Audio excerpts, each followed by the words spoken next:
Hello everyone, Ansari sir ATP channel লৈ সকলোকে স্বাগতম জনাইছো। আজি জনাবলৈ লৈছো আপৰ পিছত কি হ'ব ইয়াৰ বিষয়ে ডিটেইলছত যোৱাৰ আগতে মই জনাবলৈ লৈছো যে TGT গ্ৰেজুৱেট টিচাৰৰ কাৰণে 6296 টা পোষ্ট আৰু পোষ্ট গ্ৰেজুৱেট টিচাৰৰ কাৰণে 169 পোষ্ট আৰু লগতে LP আৰু UP ৰ কাৰণে DEE সিলেকশনৰ DEE 9354 টা পোষ্ট আছে তাৰে ভিতৰত LP পোষ্ট হল 7242 টা আৰু UP ৰ কাৰণে আপাৰ প্ৰাইমাৰীৰ কাৰণে 2112 টা পোষ্ট আছে আমি জানো 2022 চনৰ ৰিভাইজ ষ্টেটত LP আৰু UP ৰ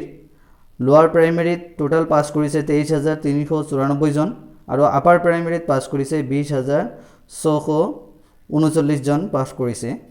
ইতিমধ্যে শিক্ষামন্ত্ৰীয়ে জনাইছে যে সংবাদমেলত শিক্ষামন্ত্ৰী ডক্টৰ ৰেনছ পেগুৰ ঘোষণা আজিৰে পৰা পাৰস্পৰিক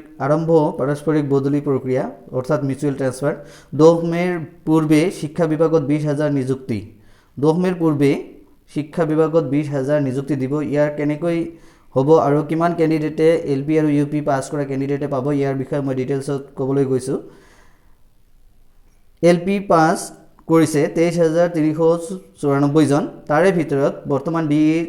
পৰা ভ্যাকেন্সি ওলাইছে 7242 টা যাৰ প্ৰসেস এতিয়া চলি আছে UP TET পাস কৰিছে 20639 জন তাৰে ভিতৰত 2112 টা ভ্যাকেন্সিৰ প্ৰসেস ইতিমধ্যে অনলাইন প্ৰক্ৰিয়া চলি আছে টোটাল TET পাস কৰিছে 44033 জন পাস কৰিছে বাট both LP আৰু UP ক্যান্ডিডেট আনুমানিকভাৱে আমি যদি ধৰিবলৈ যাও LP আৰু UP এজন ক্যান্ডিডেটে পাস কৰিছে দুয়োটাতে LP আৰু UP তেনেকুৱা আছে প্ৰায় 17000 জন ক্যান্ডিডেটে পাস কৰিছে কেৱল LP পাস কৰা ক্যান্ডিডেট আনুমানিকভাৱে আছে 8394 জন আৰু কেৱল UP পাস কৰা আছে 3639 জন টোটাল ক্যান্ডিডেট তেতিয়া হলে হ'ব 29023 জন অল আসামত প্ৰায় এজ ওভাৰ হোৱা বয়স পাৰ হোৱা ক্যান্ডিডেট প্ৰায় আছে 1000 মান তেনেহলে 29000 ৰ পৰা 1000 গলে 28000 থাকিব এমং GT গ্ৰেজুৱেট টিচাৰৰ 6296 জন ক্যান্ডিডেটৰ ভিতৰত প্ৰায় এনেকুৱা আছে LP আৰু UP TET পাস কৰা 3000 মান আছে সেইখিনি বাদ দিলে আমি দেখিব পাৰিম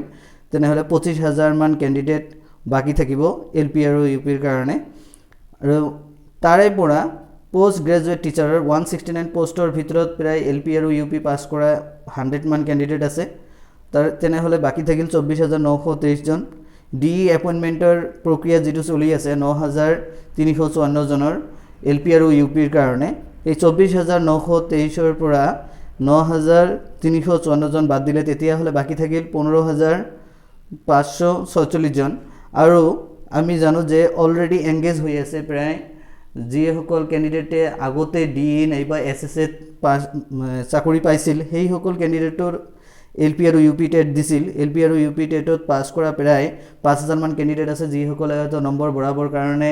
পৰীক্ষা দিছিল কিছুমানৰ বাঢ়িছে হয়তো কিছুমানৰ আগতকৈ 1-2 কমিছে এনেকুৱা আছে 5000 মান সেই কেইজনক বাদ দিলে তেতিয়া থাকিল 10546 জন 10546 জনৰ ভিতৰত আমি আনুমানিকভাৱে ধৰিব পাৰো প্ৰায় LP বাকি থাকিব 4000